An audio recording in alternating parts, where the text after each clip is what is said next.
Welcome to the Muddy Paws Insurance podcast. I'm your host, Dawn Cross, and today I'll be discussing uncovering your pet's emotions with Joanie Morrison, expert animal communicator. If you enjoy our podcast, make sure to leave a rating on your favourite podcast directory. Brilliant. So if I could get you to start off and introduce yourself and what you get up to. Okay. Hi, I'm Joanie Morrison. It's safe to say that I've been an advocate for animals for most of my life, in one capacity or the other. So I've been a veterinary technician, I've been a horse trainer, still have my hand in both of those, but I'm also an animal communicator, and that's really my true passion. Well, that sounds amazing. So what got you started in your line of work? I think always wanting to be with animals and loving animals and always having that connection. I didn't really realize that I had the connection that I did until later on in life. So it's been an evolution for sure. I had connections with animals when I was little. My family is a real media oriented. Like, I'm in my dad's studio right now, and I don't know anything about the lightings. He set this all up, but I was in the corner saving the squirrel or playing with the ducks, or I was never part of the media part of my family. I was just kind of doing my own thing. Always knew I had a connection, didn't know how extensive that connection was, and it's evolved into what I do now, which is identifying and clearing past emotional trauma in pets and humans and clearing it. So it's been quite the journey, but lots of amazing stories. Oh, that sounds amazing. Do you have kind of like, a first memory or story that you have of kind of when you realized you had that special connection with animals? That's such a great question. I think dating me probably close to 30 years ago, I was working for a veterinarian out in California, and we were working a really sick dog. And it was in a treatment cage within the treatment area.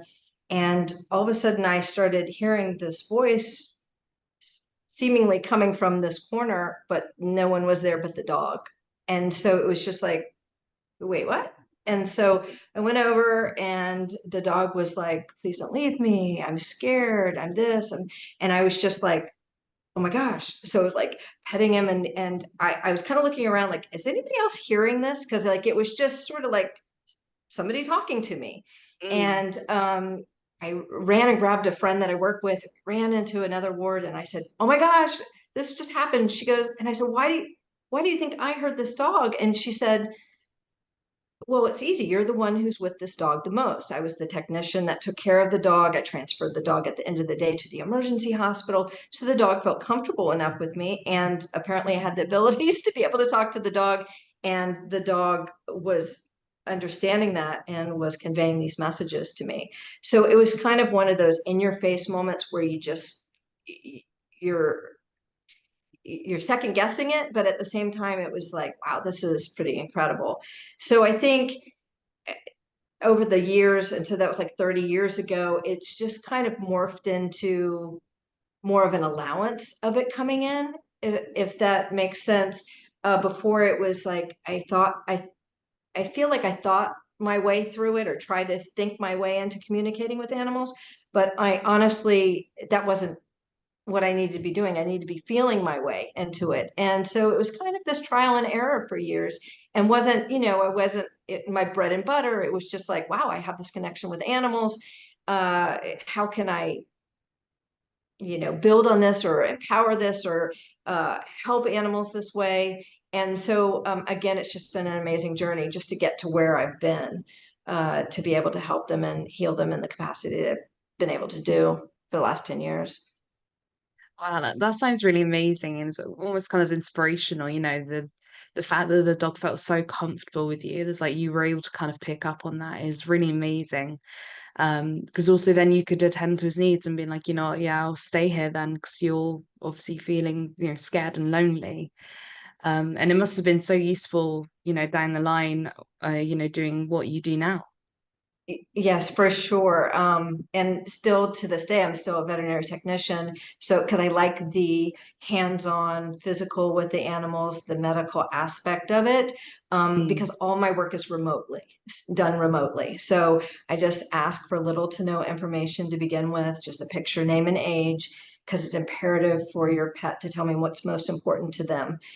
Because, humans or their owners come in with preconceived notions of, this is my dog and my dog is this and likes this, and that might not necessarily be what's important to the dog. So I like starting with little to no information to begin with and then building on that. So I let them come in, tell me what's most important to them, that's both physically and emotionally. And sometimes I have animals that are cut to the chase, like, I hurt here, I don't like this.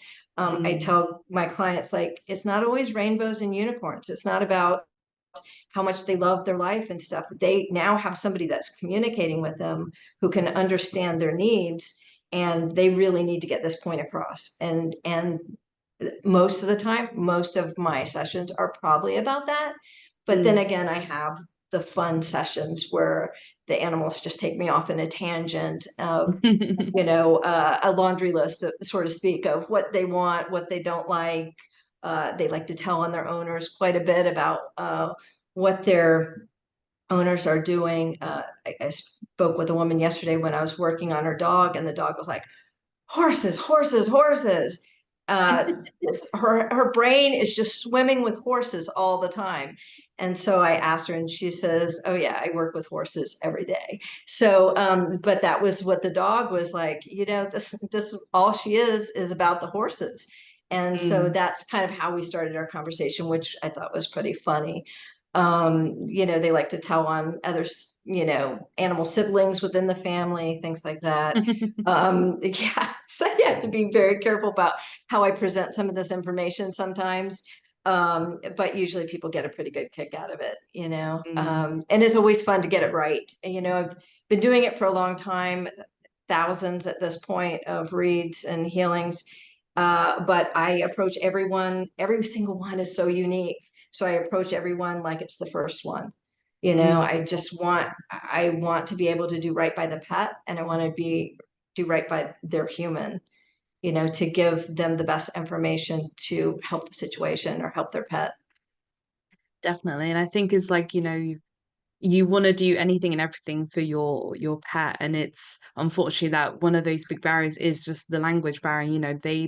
Do show a lot of comprehension, and actually you could chat at them, but they can't quite chat at you back when they're like, actually this is really annoying, and you've got to pick it up through other avenues. So it must be quite a relief to some owners to be like, oh, okay, so they're having a And problem a with lot of this, the and like, owners are I like, know now. wow, yeah, a lot of the owners are like, wow, I had that right. And so, Mm, we all have these abilities. So intuitively, if you're quiet enough, you are picking up on certain body language or nuances, mm, or, I think all of us that have pets, may speak as our pets, like, oh, I love that treat so much, or whatever. But that's actually your pet communicating with you about that situation. There's a lot of conditioned behavior, obviously. If every time you feed your pets at 4 o'clock in the afternoon, they're going to come and show up, 5 minutes before, and, hey, it's time, it's time to eat, or mm, we get a treat at this time, or, things like that. So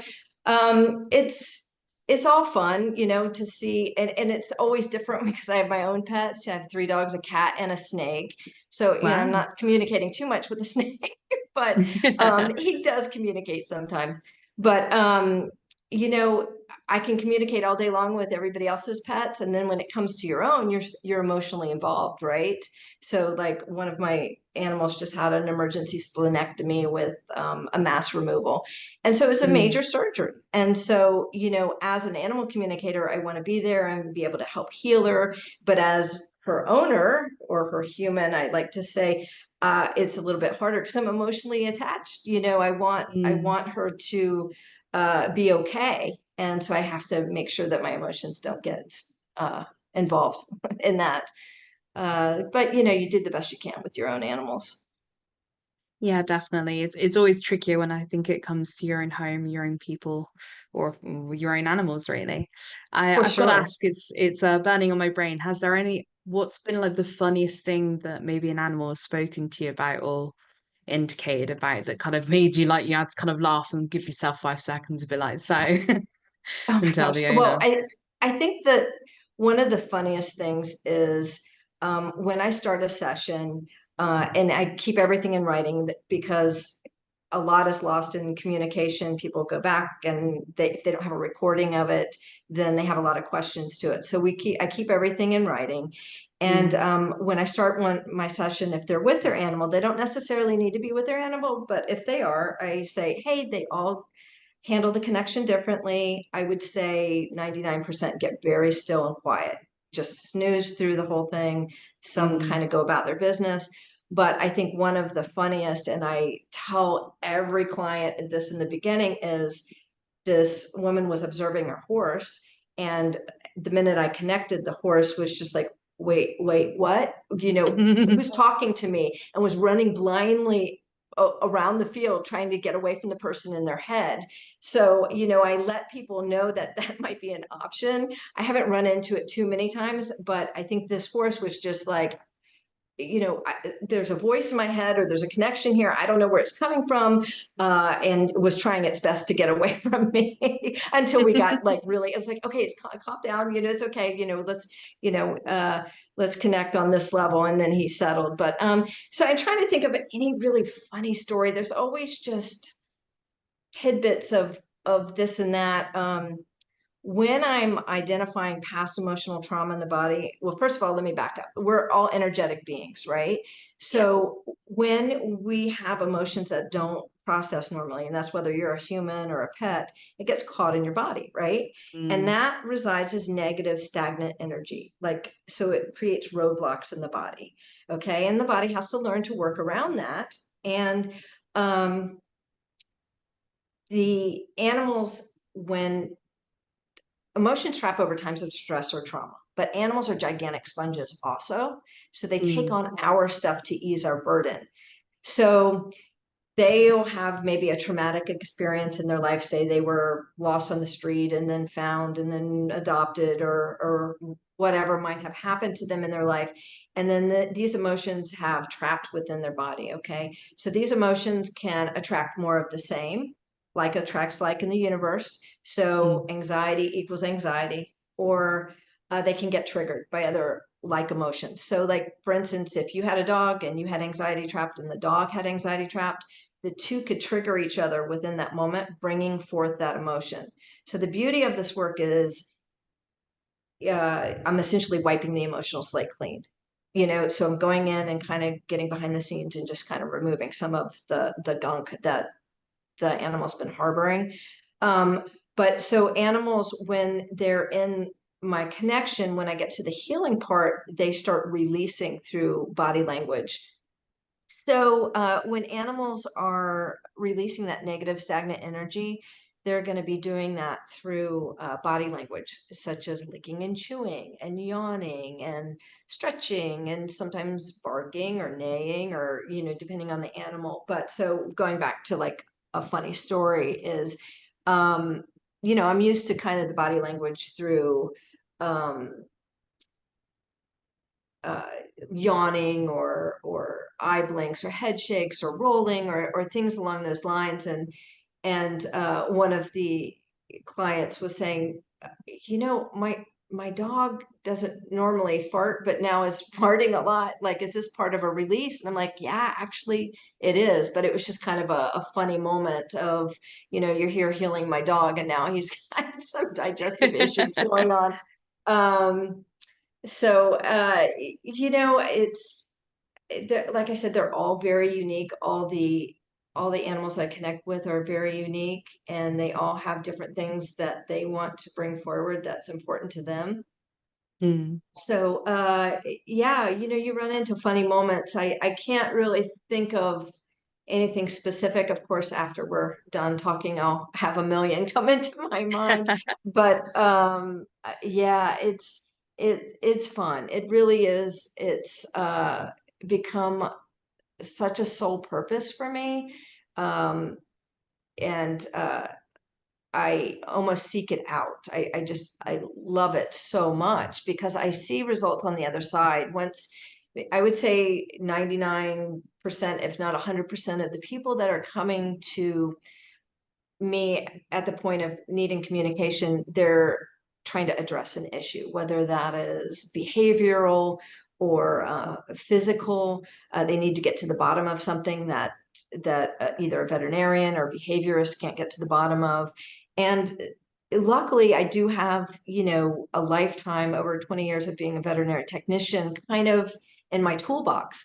So I can always reach back into that and add my 2 cents as far as medical or my experience with animals in that sense, along with the communication. And so I've kind of created my own communication style. There's everybody has something different to bring to the table, and that's amazing. There's some amazing communicators out there, and their forte may not be what I do, but my reads are very much about healing. So I really just want to get to the bottom of things.